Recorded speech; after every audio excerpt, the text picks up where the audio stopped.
Hey guys, I just wanted to come here and review City of Heavenly Fire for you guys very briefly. I just really wanted to go over some of my favorite moments in this book. I don't want to go into detail with everything. I went into detail on my blog, which is linked down below. I will link that review down below. This book just was perfection for me. As you guys know, I did a reaction video to this. But what I really wanted to just talk about was just some of my favorite moments in this book. We all know who died throughout the book. There were 6 named deaths. Of course, there were more than 6 deaths throughout the book, but the named ones, and let me see if I can do them off the top of my head in order. Jordan, Meliorn, Maureen, Raphael, Amethyst, Sebastian. Boom! All 6. All 6. Now, I was so sad when Raphael died and when Jordan died and when Amethyst died actually, because I thought about Luke. And then with Raphael, I thought about Magnus. And I just really thought about what Raphael did, you know, how he died and why he died. And I was just like, oh, wow, he was loyal, you know, to Magnus. And I just thought that was so awesome. And it made me so sad because I didn't expect it. Sebastian was like, oh, you're not going to do what I say? Stab. You're dead. And then he pretty much did the same thing with Jordan, except Jordan didn't do anything. I think Jordan's death was just mainly a statement to the Downworlders, like, here, he's dead. This is what I can do. And the Shadowhunters aren't going to help you. So you should join me. But then, of course, Maya's like, we can't join him because even if we do join him and he does everything he says he's going to do, he's still going to betray us in the end. So why would we do that? So basically, the deaths in this book, I personally think were very appropriate, very meaningful, very intentional. And I think Cassandra Clare, beautiful. Favorite moments in this book had to be any moment involving Alec and Magnus, or any moment involving Alec discussing Magnus. Alec really came into himself in this book. He started to realize that not everything was as it seemed in the eyes of the Clave. He started to realize just how much he really loved Magnus. And he just started to realize that he needed to come out from underneath Jace's shadow. He could not be Jace. He shouldn't be Jace. And Jace even told him, the reason why I picked you, you know, as my parabatai is because I trusted you and I knew you were capable and I knew you would have my back. And that meant a lot to Alec. The Alec and Jace moments in this book were so sweet and so awesome, so hilarious because Jace is Jace and Alec is Alec. And Alec is not your bitch. So he's not making you no pie. That was the funniest scene ever. Drunken Simon was hilarious. Jace all of a sudden having a condom in the middle of hell to have sex with Clary was hilarious. But that Clay scene, steamy, what? I loved it. I loved it. Let's see, what other favorite moments do I have? Like I said, I have them all marked here in this book. When Alec kept walking in on Isabel and Simon, like doing whatever, like at the end, like in that cave scene, I'm trying to see when it was like in all caps. I'm trying to see if I can find it. It was so funny. He said, why does this keep happening? Why can't you guys go somewhere else and do these horrible things? My eyes. And then Isabel was like, it's a demon realm, Alec. There's nowhere for us to go. It was so funny. Like, this was after Isabel had gotten hurt and she almost died. And that was when Alec, you know, was still battling with his understanding of, like, how important Downworlders were. So he was kind of mean to Simon, but Simon ended up saving Isabel's life. I was really mad at Jace during this particular scene because Jace is himself. He will constantly do what you tell him not to freaking do. And Isabel's death would have been indirectly related to his bad choices. I mean, but the fact that they didn't hold it over his head was really, really great.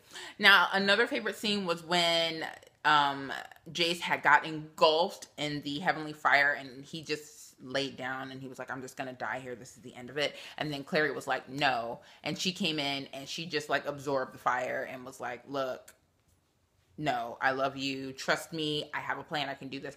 That time was like a little bit confusing because I was like, you guys know something and we're not privy to it. And I want to know what it is, because all of a sudden they could touch each other and they could have sex and they can kiss and they can hug and they can do all those things. I was like, there is something going on here that we don't know about as readers. And of course, that's revealed at the end, when it was the plan all along for Clary to what's the word? To fall to submission or whatever for Sebastian, and be seated at his right hand or whatnot. And the whole time I was reading that, I was like, no, Clary, no, something's happening here. This is not, no. And then, of course, when Sebastian was like, kiss me and all that, and she was like, okay, come stand here, come do this. And then she was like, and killed him, or really stabbed him. I was like, it all goes back to when Clary bought that sword and the shopkeeper told her, like, kill him with his own sword. Kill Sebastian with the Morgenstern sword. And I was like, full circle. That's what just happened.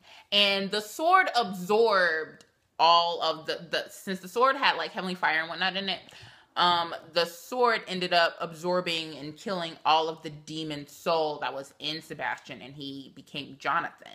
And I was like, oh no, this is about to be really, really sad, because everybody was there. Jocelyn was there, Luke was there, Magnus was there.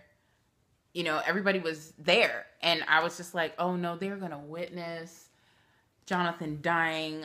Jocelyn's going to lose her son for the second time. Clary's going to lose the brother that she never knew. It was just so emotional. And it was just perfection. It really, really was.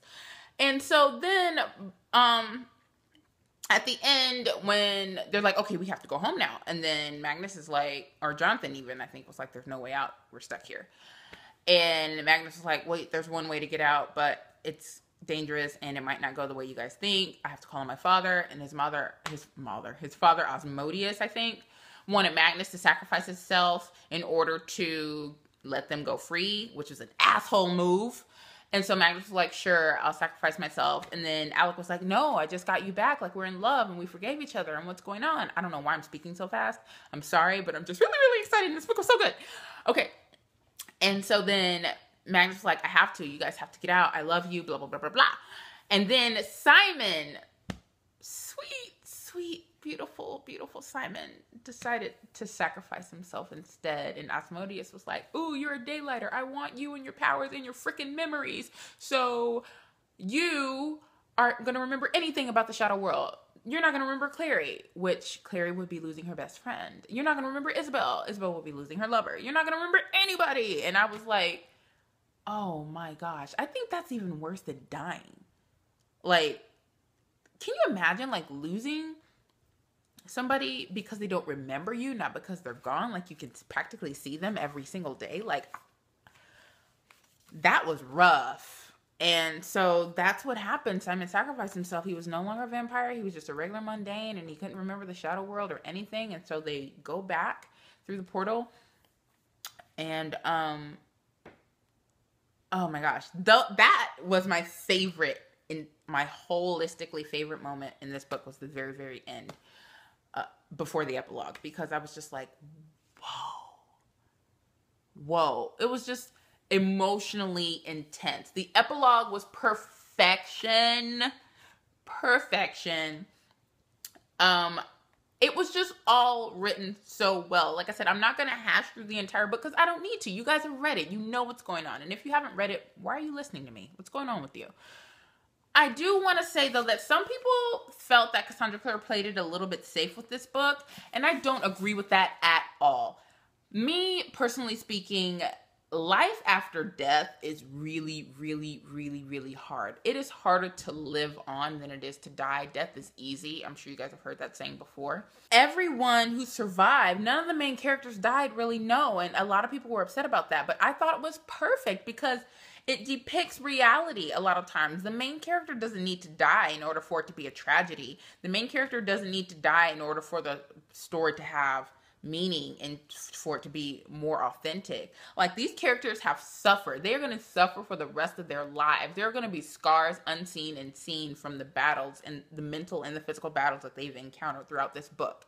All the deaths, Maya's going to feel guilty for what happened to Jordan, and she's going to have to live on with that. She's never going to be the same because of that. I don't care, you know, if you think, oh, she'll get over it. No, she won't. That is not something you just forget. You just deal with it as you go along in life. Isabel is always gonna remember that Simon, you know, what Simon did for them. You know, she's right now struggling with the fact that her lover is not really her lover. He's aware of her, but it's not as intense as it was before. Clary lost her best friend as well as her brother. Jace has to deal with being the last Herondale and what that could potentially mean for him. Alec and Magnus, of course, have their own multitude of things to accomplish because they're a Shadowhunter and a Downworlder gay together in love. Like, that's going to have backlash. And, you know, Magnus is going to have to deal with the fact that Raphael sacrificed himself pretty much for not, you know, for not killing him, really. Luke lost his sister, who he had just reconciled with, and they will never have the opportunity to bond together. Jocelyn lost her son twice. It was a lot. Isabel had to carry the burden of knowing what was happening between her parents, as well as remembering and dealing with what happened with Max. There were so many lifelong stories here. There were so many deep, intense tragedies that happened within each individual person. They did die. They totally died, but not physically. They're still here on this earth, and they have to live beyond those tiny deaths. They have to live beyond those people that died for them. They have to live beyond the people that died fighting alongside them. That is why I think this book was absolutely perfect the way that it was written. I don't see any issue at all. I don't think Cassandra Clare was playing it safe at all. I thought she was being smart. I thought she was depicting, this is also an alternative to what can happen after war. Not everybody dies after a war. Everybody has to pick up the pieces and move on with their lives. And that is harder than dying. You have to live with everything that happened. You know, there's an aftermath after all of this. And that's what I got from this book. And it was so great to learn and be introduced to Julian and Emma, the main characters for the Dark Artifices. I could not believe how much I loved them right off the bat. They were so much fun to learn. Emma's going to be such a badass. Julian right along with them. The two Parabatai ride or die together. I thought it was so cute. And I cannot wait for the Dark Artifices. It was so awesome to see the Infernal Devices characters, Jem and Tessa. It was, oh, the conversation between Jace and Jem. It was fantastic. It was like my worlds colliding. You guys know I'm a diehard The Mortal Instruments fan. I love The Mortal Instruments more than I do the Infernal Devices, but it was still just as powerful to see Jace and Jem talk to each other and then see Tessa and Clary talking to each other. What more could you want, right? Like, it was, this book was perfection for me, you guys. Like, I am in love with it. I am in love with it. Now, let me just say, in the US, the Target edition has a comic at the end of it, and it's just basically Emma and Julian going through the portal that Magnus has set for them. They're going back to their world, and that is just kind of an intro world to their area. That's an introduction or a lead into the Dark Artifices. Then, in the UK/Australian version, their comic strip is of the Jem and Tessa wedding, and Jem and Tessa reuniting with Jessamine, and Will. It was awesome. It was awesome. If you have not seen it, I will link it down below so you guys can check that comic out if you don't live in the UK or Australia. Yeah, that's really all I have to say. It was just perfect. It was just absolutely amazing. There was so much comedic relief. The thing that Cassandra Clare did is, throughout all of the despair, out of all the sadness, all the death, all the killing, she still allowed our characters to love each other. In this book, she still found time for Jace and Clary to have sex. She still found time for Simon and Isabel to confess their love to each other. She still found time for Alec and Magnus to come together. She still found time for Luke and Jocelyn to have their wedding. She found time for all of that because it's realistic. It is life. Life goes on. You still have to experience the happy moments amidst the sad ones, amidst the chaos. And that's what this book was for me. Happiness, really, it was life amongst chaos, living life amongst chaos, and just grabbing those happily ever after moments wherever you go. That is what this book did for me. I loved it. It was phenomenal. I am done. 5 out of 5 stars. I hope you guys enjoyed this book as much as I did. Comment down below with some of your favorite moments. I would love to know what they are. Thanks so much for watching. Hopefully I'm having a great time while I'm in Nashville right now and I'm not going crazy or anything. It's CMA Fest right now. So yeah, I will see you guys in my next video. Bye.